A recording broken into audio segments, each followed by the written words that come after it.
Bosses in video games are meant to test you to the extreme, being a massive step up from the usual enemies you encounter both in power and importance. And not surprisingly, fighting these baddies the traditional way is normally a damn painful experience. Is there anyone who'd honestly say no to a sneaky little way of gaining the upper hand? I'm Jess for WhatCulture. Here are 10 video game bosses you can easily beat with secret items. Number 10. Chairman DREK, Ratchet & Clank. Chairman DREK is the main antagonist of 2002's Ratchet & Clank, and as the final boss, he fights you in a heavily weaponized hovering mech suit. In a series as chaotic and trigger-happy as Ratchet & Clank, you'd expect the final boss to not exactly be a walk in the park, and it isn't. With multiple stages set across a number of crumbling terrains, not to mention that ammo doesn't grow on trees, fighting this boss is quite the challenge indeed. Unless, of course, you've gone the extra mile to fork out for the coveted Rhino, which makes DREK go down in less than half the time. Aptly named the Rip You a New One, the Rhino is dangled in front of your face early on in the game by a shady dealer.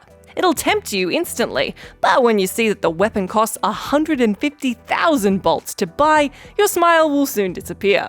You've got to really want this gun to be able to afford it on your first playthrough, foregoing pretty much every other purchase just to limit the insane money grind you'll have to do. It is definitely worth it though, as the rapid-fire rockets that spew out of the Rhino make mincemeat out of literally everything you come up against. With this in your arsenal, DREK basically needn't have bothered showing up. Number 9. MANUS, Father of the Abyss, Dark Souls. Maybe it's a little hypocritical to put a Dark Souls game up here, so let me preface this by saying that MANUS is still a really hard boss. As you'd expect from the final boss of the Artorias of the Abyss DLC, MANUS, the cause of more or less everything you've had to kill up to this point, does not go down without a long and dangerous fight. The DLC revolves around you halting the spread of the Abyss, a task that the legendary Knight Artorias failed to do. After putting the corrupted hero out of his misery, the player journeys through the Ulasil township, where they come across a mysterious soapstone exclaiming, "Let there be light." Shining light on the opposite wall reveals a chest containing the silver pendant, an item that Artorias used to deflect the dark, only he lost it and was consumed. So then, if you pick up where Artorias left off and face MANUS with the pendant equipped, you'll find you have a pretty sweet advantage in the boss's second phase. If timed correctly, the silver pendant will cause any dark attacks to bounce straight off, making a lot of MANUS's sorcery moves pretty obsolete.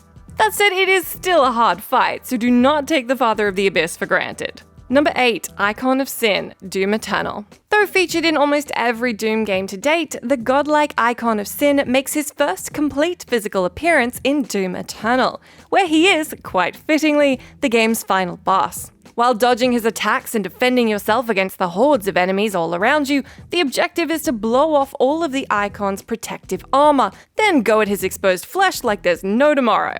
Obviously, it's not nearly as easy as it sounds, since you'll have to be constantly on the move and engage the lesser demons to avoid running out of ammo. This is where the Unmaker comes in. Unlocked after collecting all 6 Empyrean keys hidden throughout the game, the Unmaker is essentially a machine gun version of the devastating BFG. On top of that, it deals extra damage to demons, which is not good news for the Icon of Sin. True, the gun doesn't have much ammo to play around with, but if you can aim your shots just right, the beast's armor will crumble away like a digestive biscuit in your morning coffee.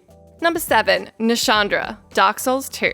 Many seasoned Dark Souls players would probably agree that Queen NASHANDRA, one of the possible final bosses of Dark Souls 2, isn't massively hard to begin with, at least compared to most of the things you'll have to kill to reach her. Even so, there exists a way to make this fight a complete joke, and once you know about it, it'd be stupid to do it any other way. This method requires the Crown of the Old King DLC. In this DLC, once you get the mechanical broom tower up and running again, the lift that leads up to the memory of the Old Iron King hides an illusory wall halfway up the lift shaft. Inside the room that appears is a chest containing the hollow skin, a headpiece literally made from the face of a human turned hollow. While it might seem like just a particularly hideous mask to wear, it actually has the hidden effect of completely nullifying the curse status, something NASHANDRA makes quite a bit of use of. In other words, there's no longer any danger of being hollowed by those annoying orbs she summons throughout the fight. So have fun making a total mockery of this child of the abyss.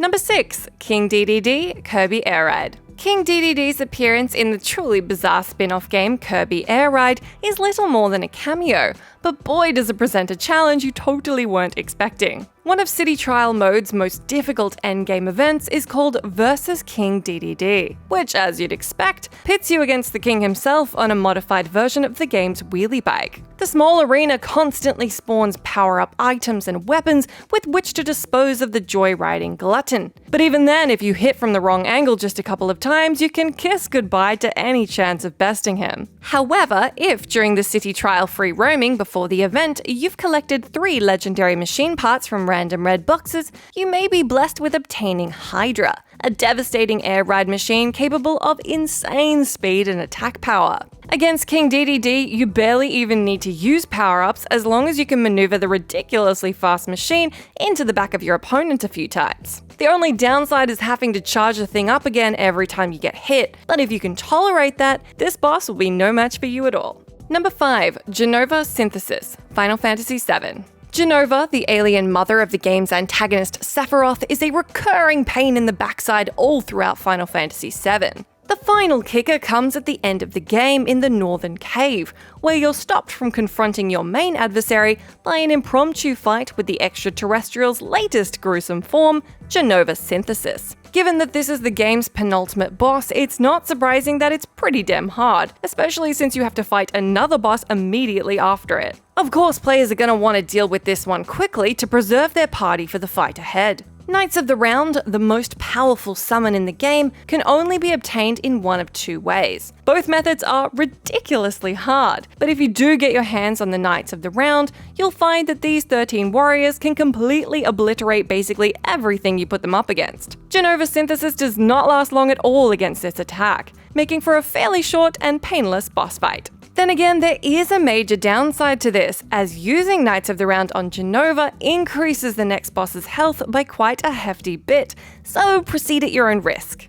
Number 4. KALLE, The Legend of Zelda, The Wind Waker. While 2002's Wind Waker changes up the formula of the Legend of Zelda series in quite a few innovative ways, one area in which it stays thankfully faithful to those games before it is its spectacular boss battles. You'll find the demonic plant creature KALLE in the Forbidden Woods, and are faced with a fairly challenging battle if you fight it the obvious way. But did you know you can kill it instantly by using the forest water on it? Not on your first playthrough, I'll bet, as the forest water is a quest item used to keep the trees in the forest haven alive. Nevertheless, if you manage to tear the boss down from the ceiling so that the flower inside its bulb is exposed, one sprinkle of this forest water will result in an instant victory for Link, and you'll have just avoided a pretty long and strenuous encounter. Number 3. Father Gascoigne, Bloodborne. One of the most tragic characters from any From Software game, Gascoigne is a former hunter of the Healing Church, driven mad by the bloodlust of the hunt and gradually giving in to the beasthood growing inside him. He's unable to distinguish man from beast by the time you meet him, making for the game's first mandatory boss fight. Before this, if you happen to come across a house by traveling up the back of Yharnam's aqueduct, a little girl inside will ask you to look for her mum, giving you a music box that helps her daddy to remember her. Playing the tiny music box during the boss fight will cause Gascoigne to recoil and clutch his head in agony as he briefly remembers who he is, giving you a good opportunity to get some real hits in. You can repeat this method multiple times, but be careful if you do so, as using the music box 3 times early in the battle will result in Gascoigne changing into his beast form before he normally would. Even then, though, you can still use it once more, so be sure not to waste it. Number 2. Dracula, Castlevania Symphony of the Night.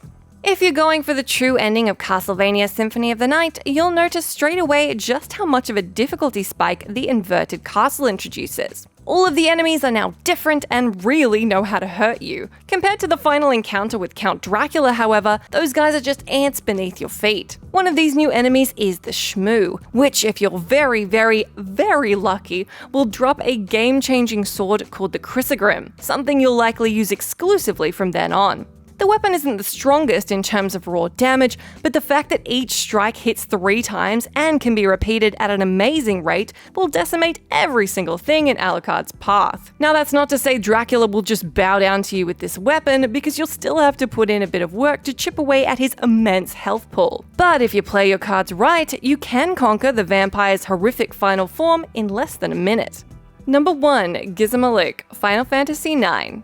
If you're not prepared, there's not a single boss in the Final Fantasy series that isn't an unbelievable challenge for your party. And even if you are, the namesake guardian of GIZAMALUKE's grotto is sure to give you quite a hard time. Obviously, being a Final Fantasy game, the player has an absolute ton of strategies to choose from. The best thing to use against GIZAMALUKE is something you'd never ever have guessed in a million years.